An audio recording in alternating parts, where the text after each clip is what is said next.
Après nos aventures mexicaines, nous rejoignons Miaël, la maman d'Alex, et son amie Fabienne au Belize. Ici, la barrière de corail est presque aussi longue qu'en Australie. Elle protège des centaines de petites îles à la Robinson Crusoe, où nous naviguons très prudemment à cause de la faible profondeur.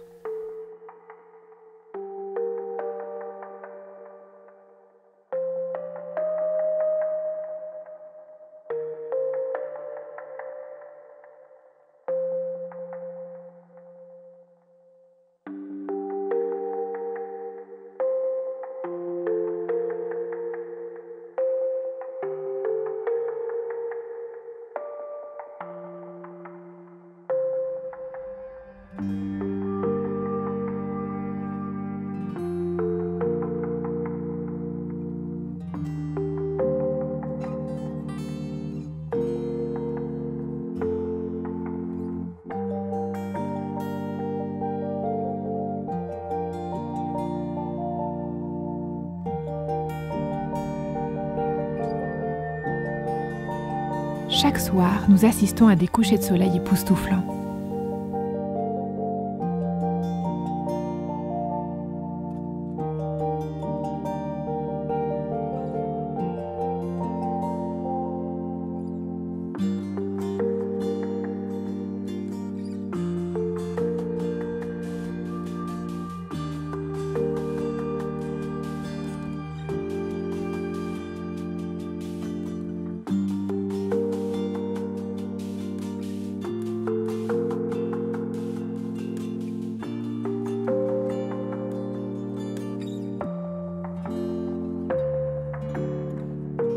Certaines mangroves se sont formées au milieu des îles les plus proches de la Terre, et nous y cherchons les lamantins qui s'y cachent.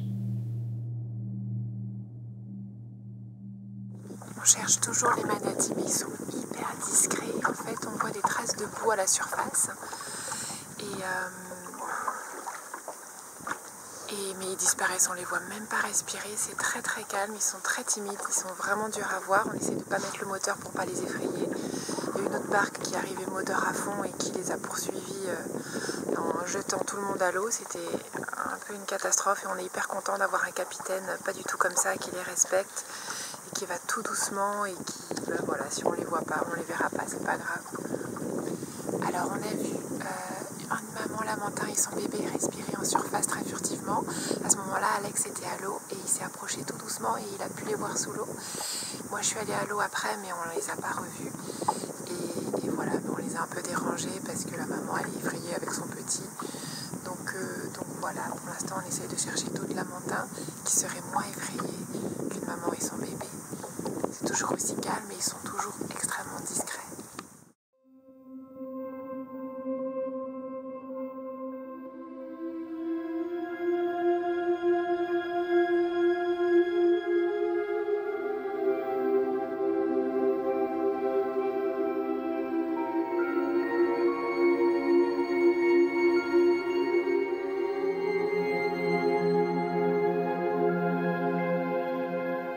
Les îles proches de la barrière de corail nous offrent un spectacle sous-marin éblouissant.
Nous laissons nos invités au Belize et partons pour plusieurs jours de navigation afin de laisser Diatomé à San Andrés, une petite île colombienne au large du Nicaragua. Alors on en est à notre deuxième jour de navigation. On est déjà fatigué. Moi je suis pas malade, c'est génial, je ne sais pas pourquoi, c'est comme ça. Il y a des jours où je suis malade, d'autres pas du tout, c'est trop chelou. Donc là c'est là où on dort. Là c'est l'aquatique, il fait froid, les vestes de quart qui sont partout. L'état de la cuisine, c'est une catastrophe, on n'a pas le temps de faire la vaisselle, ça bouge trop. Et surtout le frigo, il s'ouvre tout seul, parfois il y a les salades qui tombent, et il y a de la salade partout par terre. Donc on aura du boulot à l'arrivée, et ça bouge, et là je viens de me reposer un petit peu. Je vais remplacer Alex, notre pilote automatique qui ne marche plus. Et Alex va essayer de le réparer, on croise les doigts.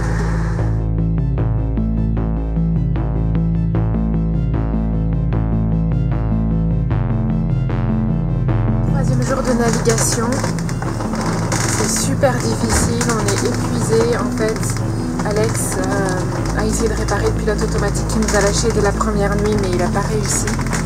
Et en fait, on n'a pas ce qu'il faut. Il a compris d'où ça venait, tout ça, mais on n'a pas ce qu'il faut. Du coup, on va sans arrêt. Et ce qui est très compliqué, c'est que déjà, on dort très peu.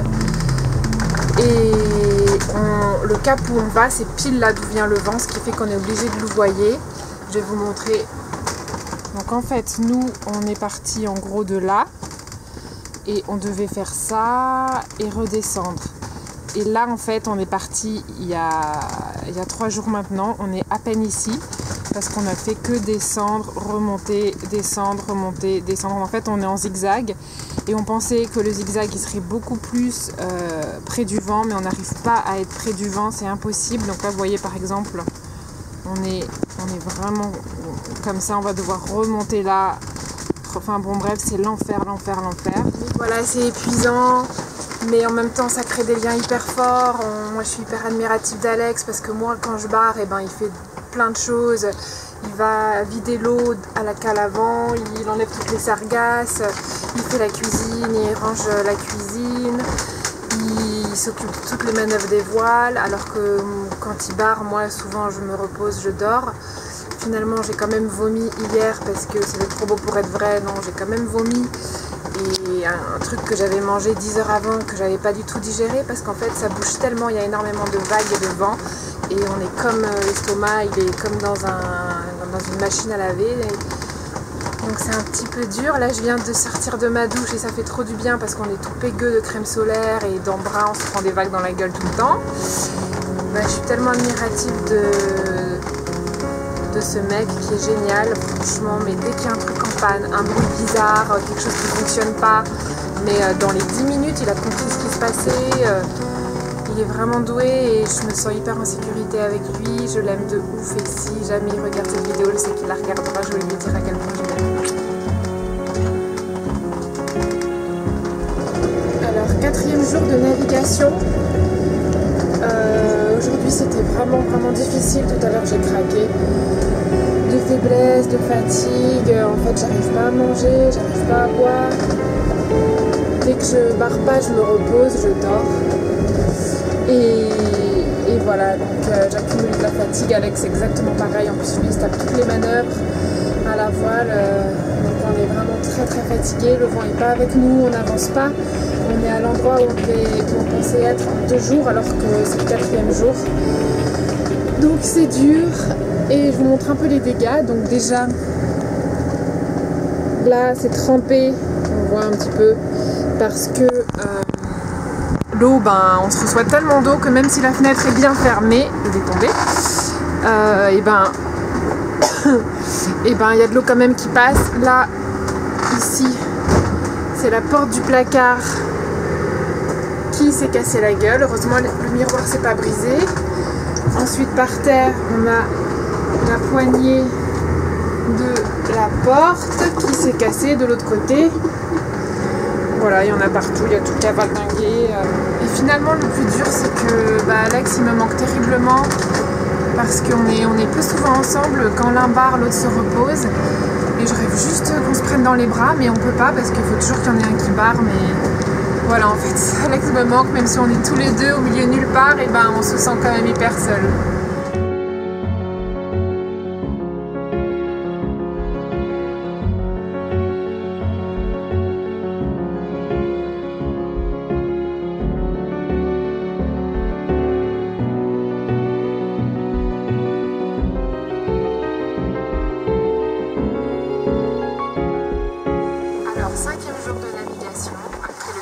Jour où vraiment le moral était plutôt bas, on était épuisés, et ben on a passé une nuit de rêve. Et ben le moteur s'est arrêté une première fois, je pensais que c'était les filtres, et en voulant redémarrer le moteur, il ne démarrait toujours pas. Et je me suis rendu compte que c'était ni les filtres ni les pré-filtres, mais la pompe à carburant qui est morte en fait. Donc j'ai passé toute la nuit la tête dans le moteur à tenter de réparer cette pompe à carburant. Et ben, malheureusement, je ne suis pas un très bon mécanicien. Si tu déchires, attends. Mais il a fait redémarrer le moteur. Bon, ça a duré que 10 minutes, mais déjà il a fait redémarrer.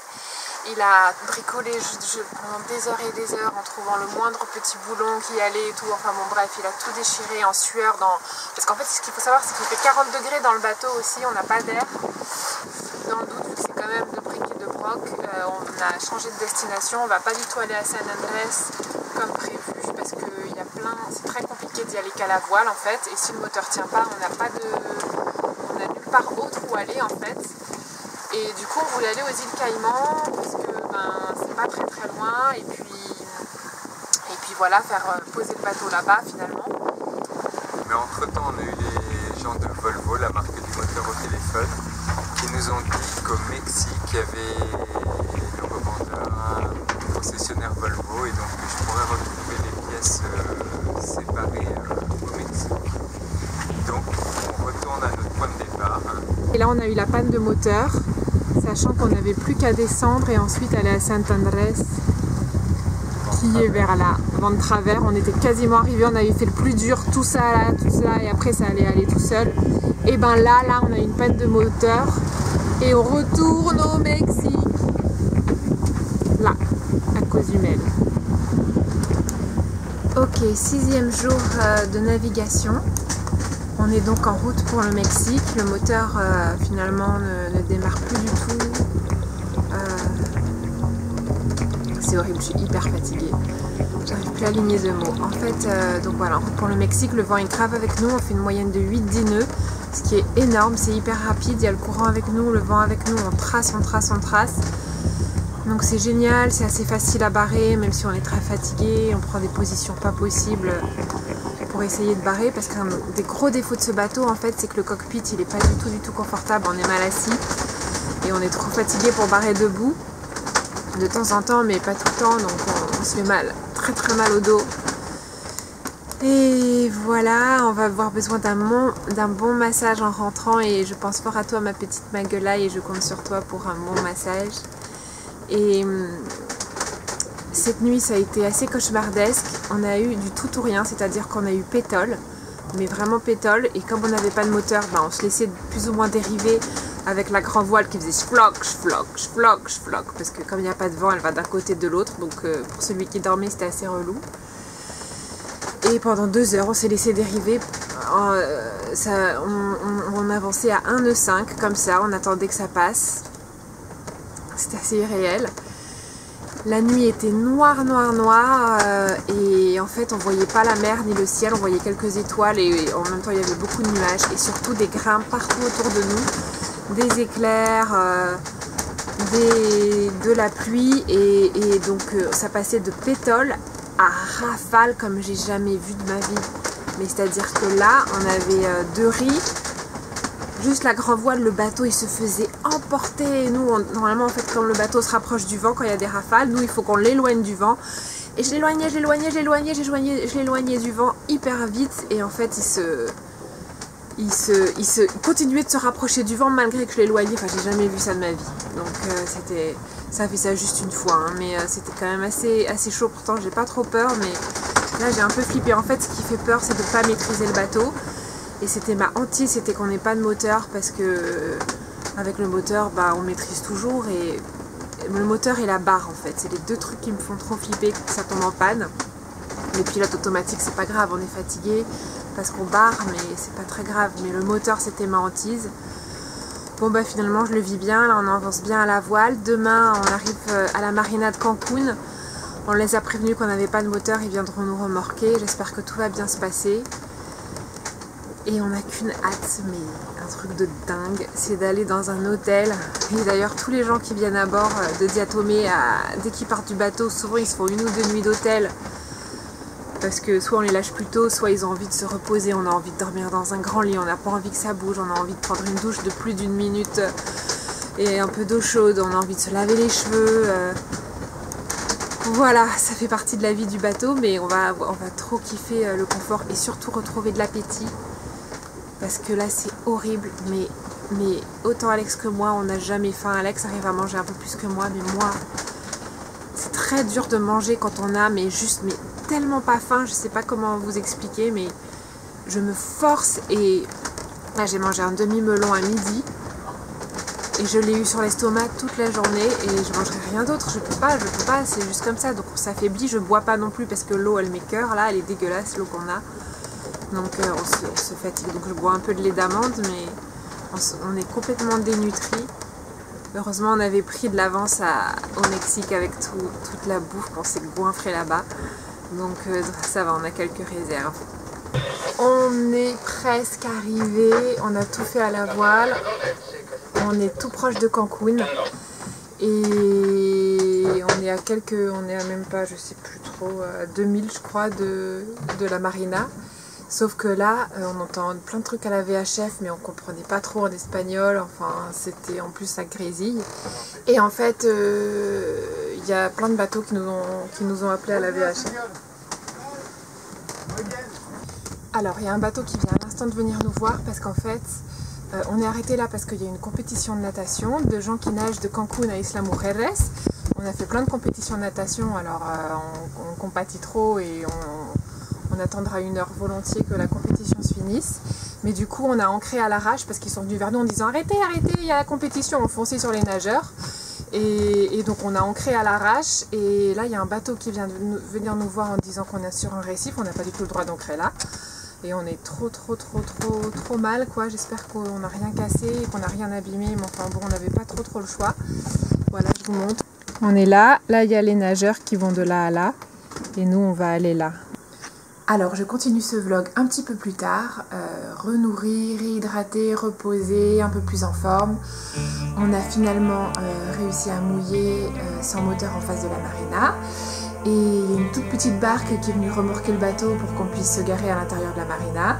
Voilà, ça s'est à peu près bien passé, sauf que la petite barque, au moment d'accoster sur le quai, parallèle au quai, avant de lâcher le bateau, en fait, elle a énormément accéléré pour nous lâcher d'un coup, pour nous donner l'élan et qu'on puisse accoster, sauf qu'elle allait tellement vite que le bateau, il a foncé sur le quai et on a entendu BAM!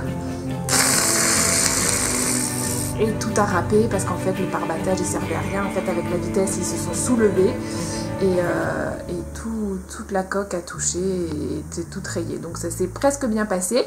Ensuite il y a des mecs qui sont venus court-circuiter le circuit du moteur pour qu'on puisse redémarrer et on a pu se garer à une autre place, mais on n'avait pas de propulseur d'étrave et il ne fonctionnait plus, et donc en fait c'est comme conduire une voiture mais avec un volant qui met très longtemps à répondre et qui est très peu précis. Donc c'était aussi méga galère, on a pu quand même prendre du gasoil et se garer. Un immense merci à tous ceux qui nous ont aidés pendant cette traversée. Je pense à ma soeur, je pense à Miaël, à Jérôme, Alex et Fred qui nous ont aidés à contacter les marinas, qui nous ont donné des conseils et qui étaient présents et très réactifs. Merci à eux.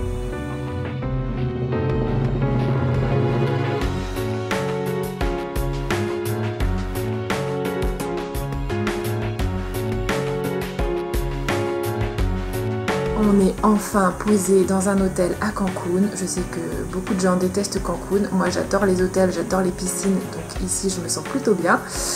Voilà, après le centre de Cancun il n'est pas terrible. Comparé à Playa del Carmen, c'est quand même pas tout à fait la même chose, mais on se repose, on reprend des forces. Moi je commence mes petits montages vidéo et on rentre à Paris tout le mois de juin, on repart en juillet pour se retaper cette traversée en espérant éviter les cyclones et éviter les pannes de moteur. Et je vous dis à très vite pour une nouvelle vidéo de nos aventures.